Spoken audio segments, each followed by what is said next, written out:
My name is Niran Timan. Oh, my favorite color. Anything ranges between pink and orange and yellow. Why I choose the bright colors? I think because I was born in the Middle East where the sun is very strong. I try to put these colors everywhere where I can. Mainly, I have a lot of blue, the turquoise. I need people actually all the time. I don't like to be by myself. I need all the time, all the time. I don't mind actually not sleeping for 48 hours as long as I meet people. I don't live for food. I have food only to live. I am very good at dancing. I love dancing, especially Arabic dancing.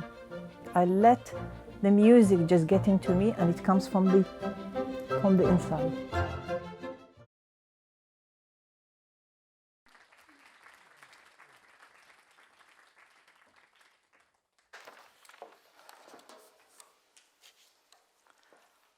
I was recently online. I've got a YouTube channel, so I'm often online. I saw a picture of a sculpture by an artist called Bruno Catalano. You may have seen it. It's about people carrying bags with large part of their body missing. The vacuum created in someone who's moving from one country to the other. It's called Les Voyageurs, the travelers, and I know this feeling very well.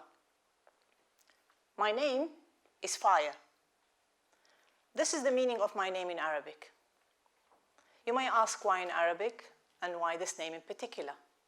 Well, I was born in Iraq, the third child of a Jewish family who stayed in Iraq until 1973. My father was one of the pioneers of journalism in Iraq. He worked as an editor in the leading newspapers, and as such, he used to be invited to celebrations organized by the Iraqi government. I was about 4 when I joined my family to one of those celebrations. I remember it being in a huge garden with a stage for performances and speeches. Being the youngest child and somehow cheeky, I decided to join my father when he went to greet the Iraqi president, Abdul Karim Qasim.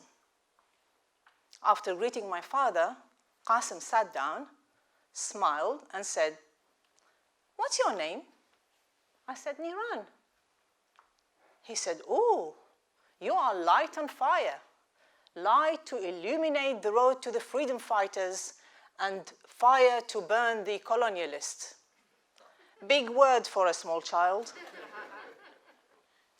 Qasim's era was the golden era for the Jews of Iraq.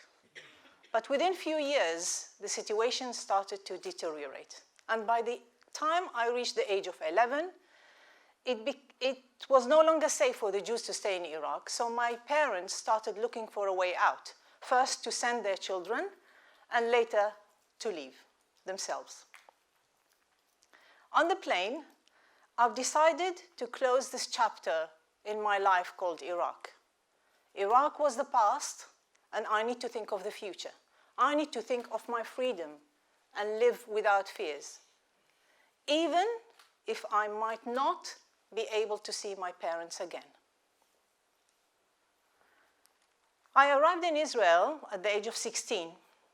I had to adapt to new life, new language, big family, but the most important thing I learned is to stand tall and to be proud of being Jewish. One of the things that immigrants do is to change their names. For me, family members decided Nira, but Nira did not mean anything. It just literally the female form of the name Nir, which means the first plow in the ground. I accepted it, but I wasn't sure about it. Military service was the first real contact with the Israeli society, as till that time, I mixed only with immigrants. So, surprisingly, everyone thought that I'm Russian. But when they knew that I come from Iraq, they became very interested in my story because it was rare. Don't forget, Iraq for Israel was the enemy that not much is known about, probably only through stories about 1001 Nights. On the last day of the army training, I asked my class officer to write in my autograph book. She ended her message by saying, "Do not accept people to call you Nira, but Niran only." That was the first sign that I need to keep my name. At university, I read political science and international relations, only to please my father, whose dream was that one day I'll work in the Foreign Office and be an ambassador. After 2 difficult years, I decided to change 180 degrees and leave these studies and follow my passion in fashion design. Now you can imagine fashion design students can be crazy, enterprising, and daring. So one morning, I decided to wear pink and red, shocking pink and blood red. I arrived at the college, and my teacher approached me and said, "Oh, I never thought that these 2 colors can go together very well. But actually, you proved me wrong. I love it." I arrived to the UK at the age of 30, and 4 years later, the first Gulf War started. On the 17th of January 1991, Iraqi Scud missiles started landing in Israel. Ironically, the majority fell on Ramat Gan, which is a city highly populated by Iraqi Jews. So now, my birth country is bombing my home country, where practically all my family lived. When my children were born, Iraq somehow sneaked into my life. It became very important for me to raise my children on my Iraqi Jewish tradition, culture, food, music, but at the same time, I denied that Iraq was part of my life. I did not want to feel that I'm missing something. On the 9th of April 2003,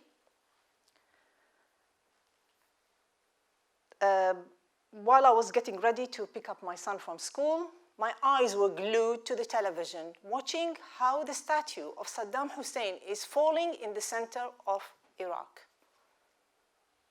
At that time, I made peace with Iraq. Then, and only then, I accepted that Iraq is part of my life.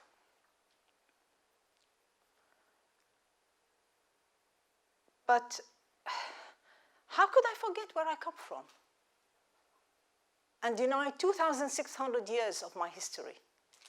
I come where the Babylonian Talmud was written. I come where the Garden of Eden was and the Tower of Babylon was built.